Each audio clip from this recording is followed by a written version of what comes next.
So hello guys, यो video चाहिँ मैले होइन नेपाल र नेपालीले चाहिँ होइन प्राउड हुनुपर्ने एउटा होइन स्पोर्टिङ मोमेन्ट्सहरू कुरा गर्न गइरहेको छु होइन। अब स्पोर्ट्स फलो गर्ने फ्यानहरूलाई चाहिँ यो अलरेडी थाहा छ होइन, जसले चाहिँ स्पोर्ट्स फलो गर्नुहुन्न उनीहरूको लागि चाहिँ मैले यो भिडियो बनाएको होइन। सो फर्स्ट कुरा चाहिँ गाइज होइन, हाम्रो नेपालको क्रिकेट टिमले होइन अहिलेसम्म एउटा टेस्ट प्लेइङ नेसनलाई हराएको थिएन क्या होइन। फर्स्ट टाइम एभर होइन हाम्रो नेपाली क्रिकेट टिमले चाहिँ वेस्ट इन्डिजलाई होइन जुन चाहिँ टेस्ट प्लेइङ नेसन हो, आई थिङ्क ऱ्याङ्क नम्बर 6 होइन, उसलाई चाहिँ एउटा इन्टरनेसनल फ्रेन्डली सिरिजमा हराएको छ होइन। 2-1ले T20 सिरिजमा चाहिँ इन्टरनेसनल फ्रेन्डलीमा हराएर चाहिँ एउटा रेकर्ड राखेको छ होइन। इट्स हिस्टोरिक इन नेचर, त्यो भइहाल्यो होइन।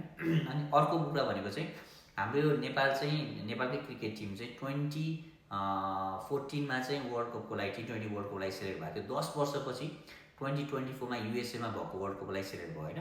त्यसपछि तर अहिले रिसेन्टली फेरि के भने ब्याक टु ब्याक होइन, अब 2026को लागि इन्डिया र श्रीलङ्कामा भइरहेको T20 वर्ल्ड कपको लागि वी आर अगेन सेलेक्टेड होइन।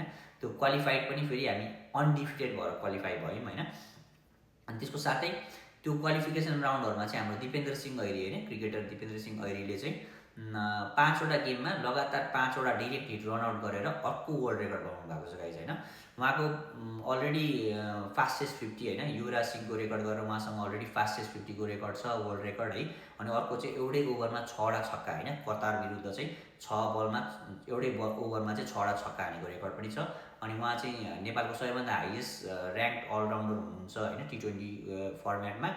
2 नम्बरसम्म पुग्नु भएको थियो, अहिले पनि 4-5 ऱ्याङ्कमा हुनुहुन्छ उहाँ होइन, which is really great news for all sporting fans होइन, प्राउड हुनुपर्ने कुरा हो। सो अर्को भनेको चाहिँ हाम्रो नेपाली वुमन टिम है गाइज।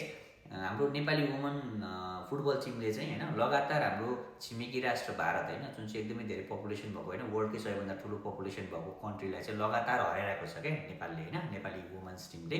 अनि अहिले रिसेन्टली भएको गेममा पनि होइन, फ्रेन्डली गेममा पनि फर्स्ट गेममा 2-1ले हराएको छ होइन, साम्बाको 2 गोलले होइन। त्यो साम्बाको फ्री किक हेर्नु होला है, it was so good guys है। अनि त्यसपछि अर्को गेममा पनि साम्बा प्रिटी राई नहुँदाखेरि पनि 1-1को ड्र गरेर पेनाल्टीमा चाहिँ 3-0ले होइन, यो चाहिँ अनअफिसियल फ्रेन्डली म्याचमा चाहिँ जितेको छ होइन। त्यो चाहिँ एकदमै ठुलो कुरा हो गाइज होइन। थ्याङ्क यू फर वाचिङ है।